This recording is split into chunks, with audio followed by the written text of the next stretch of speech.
Hey, this is Terry from Videoscope.net. We're going to take a quick look at our Iris DVRx unit. So this is actually a rental unit that we have that you guys can rent out. It's a 6mm by 2m, which is just under a 1/4 inch in diameter and 6.5 feet long. Inside the box, you've got charger for the battery. There's a rechargeable battery that just goes in the top of the back of the monitor, and then there's a cable for that, and then there's also a cable that you can plug into the unit directly, so you can power it off of power or you can power it off the battery. And then there's also a video output if you need. I'll just show you quickly how to take this out of the case. So you're going to want to move the monitor out first, make sure your cable's not twisted, and then there's a spinning drum inside. So you just want to pull the cable out of the spinning drum carefully and make sure that you're pulling it straight out.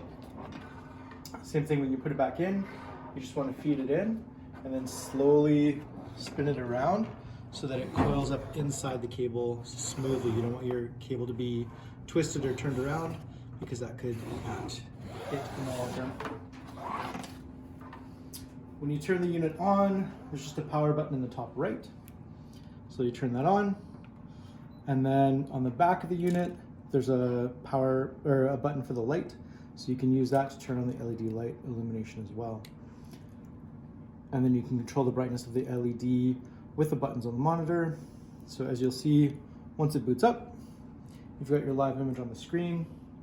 You can go in super close, you can back away further, and then you've got articulation on the front. So up, down, 1, 2, and then left, right, 1, 2, and then you can also combine the directions so that you can spin in a full circle if you wanted to. Normally, when you're putting it away and when you're not using it, you want to have it as straight as possible, just to help the articulation wires not be under stress. And same thing, you want your cable to be fairly straight when you're using it, because that's also not going to stress your cable. So you don't really want to hold it like this and then try to bend the tip, because you're going to be putting a lot of stress on the wires that are inside. Just looking at the monitor, you can see that you've got brightness controls for the screen. So as I push this, the brightness changes.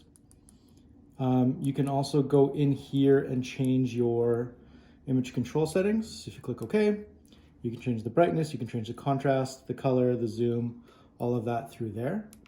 You can also just back out of that, and then you've got your zoom on the screen too. So you can see as you zoom in, it counts that you're going further in, counts that you're going further back out. And then again, you can do some of those controls on here. So you can do the image controls, you could do your camera control, which would just be if you wanted to manually adjust some of those. So there's lots of different things that you can do. Annotation is for your text.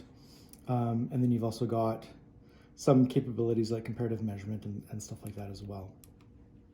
So that's what you want to do there. Image and video capture is pretty easy. You can hit the OK button and it'll capture. You can hit the blue button and it'll capture. And you can hit the red button and it'll start recording. And it'll just kind of tell you how much of a memory card space you have left and that it's recording. You press that again to stop it.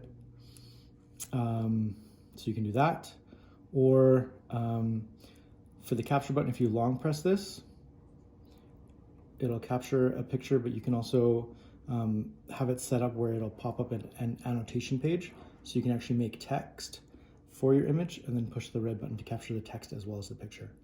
And then files, you hit the file button, that'll take you in, and you can just browse the pictures that you have saved on the memory card. And look at the captured files that you have from previous inspections. So it'll load up some video that you have captured. And you can also just go back and look at some pictures that you have captured as well. So those are the easiest settings just to go through. Like I said, on the back, you've got your light button. You've got your power if you want to run it off power, video output to a TV or monitor. On here, your battery tray. So if you open this up, you can just see that if you remove this, that's where your battery is. So you can slide that out. It's just a rechargeable lithium ion. And then on the right-hand side of the screen, when you're looking at it,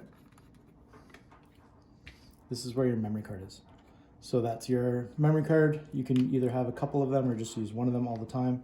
The other side just has a matching rubber bumper just for protection in case it drops.